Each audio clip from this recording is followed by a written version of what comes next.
ঠিক আছে। 2-4 ঘন্টায় ওনার বক্তৃতা শুনলে আপনার এখান থেকে যাবেন। এত ভালো একজন বক্তা, তাকে বসে রেখে আমরা কথা বলতে চাই না।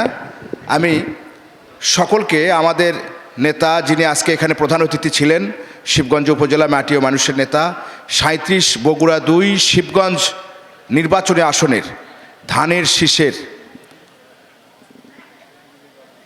মনোনীত, বিএনপি মনোনীত ধানের শীষের এমপি প্রার্থী জনাব মীর শাহ আলমের পক্ষ থেকে এবং আমি ব্যক্তিগতভাবে আপনাদেরকে সশ্রদ্ধ সালাম জানাচ্ছি। আসসালামু আলাইকুম ওয়া রাহমাতুল্লাহি ওয়া বারাকাতুহু।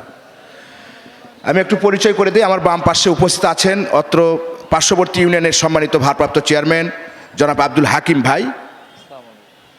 এখানে উপস্থিত আছেন আমাদের ডান দিকে রাব্বিন আহমেদ, সাধারণ সম্পাদক কিচক ইউনিয়ন বিএনপি, সভাপতি জনাব আনিসুর রহমান ভাই। এখানে আমাদের চেয়ারম্যান সাহেবের বড় ভাই মিল আলহাজ আইনুর রহমান সাহেব।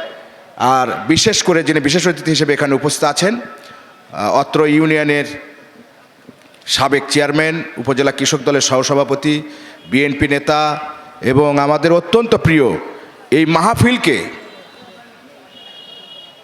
সুন্দর মাহফিলে রূপান্তরিত করার জন্য, বাস্তবায়ন করার জন্য অক্লান্ত পরিশ্রম করে থাকেন জনাব আফসার আলী ভাই এবং উপজেলা পরিবেশক সমিতির সভাপতি শামসুল হক, ছাত্রদলের সভাপতি বিপুল রহমান সহ রিজু, মামুন, মেহেদি, রিপন, অনেক নেতৃবৃন্দ, আমার হাফিজার ভাই, অনেক নেতৃবৃন্দ, সকলের পক্ষ থেকেই আমরা আপনাদেরকে মোবারকবাদ জানাচ্ছি।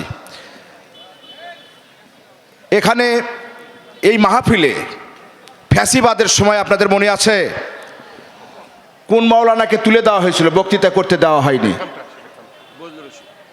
বজলুর রশিদ সাহেবকে খামটা থেকে। আর এখান থেকে কাকে? সাংবাদিক সাজু ভাই বলতে পারবেন কাকে তুলে দেওয়া হয়েছিল? যাই হোক, তা আমরা ফ্যাসিবাদ মুক্ত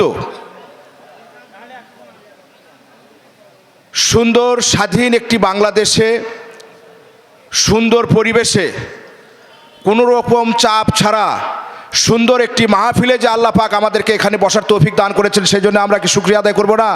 সবাই বলি আলহামদুলিল্লাহ।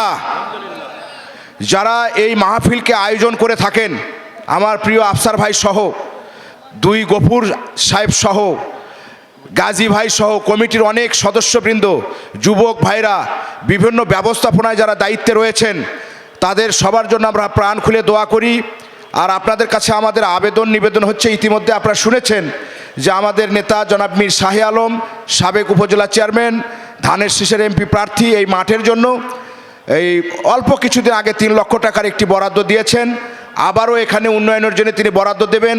হাফিজিয়া মাদ্রাসা আমরা বহুদিন থেকে দেখে আসছি, প্রায় 20 বছর থেকে দেখে আসছি আমরা, ওই মাদ্রাসা যেরকম ছিল ওই রকমই আছে। আমরা চাই সেই মাদ্রাসার উন্নয়ন করতে। সেই জন্য আমাদের নেতার প্রতি আপনাদেরকে একটু সহযোগিতা করতে হবে, তার জন্য চেষ্টা করতে হবে। আর আমাদের অনুরোধ থাকবে যে আমাদের নেত্রী, এই বগুড়ার বধূ, শহীদ রাষ্ট্রপতি জিয়াউর রহমান, যিনি মহান স্বাধীনতার ঘোষক, তার সুযোগ্য সন্তান বিএনপির ভারপ্রাপ্ত চেয়ারম্যান জনাব তারেক রহমানের জন্য, জিয়া পরিবারের জন্য আপনাদের কাছে আমরা দোয়া চাই। 17 বছরের বঞ্চিত যে উন্নয়ন বৈষম্য থেকে, আমরা যে বৈষম্যের শিকার হয়েছি উন্নয়ন থেকে, সেগুলি মীর শাহ আলমের মাধ্যমেই আল্লাহ পাক আমাদেরকে কাটিয়ে ওঠার এবং মূল্যায়ন করার তৌফিক দান করুন। সবাই বলি আমিন।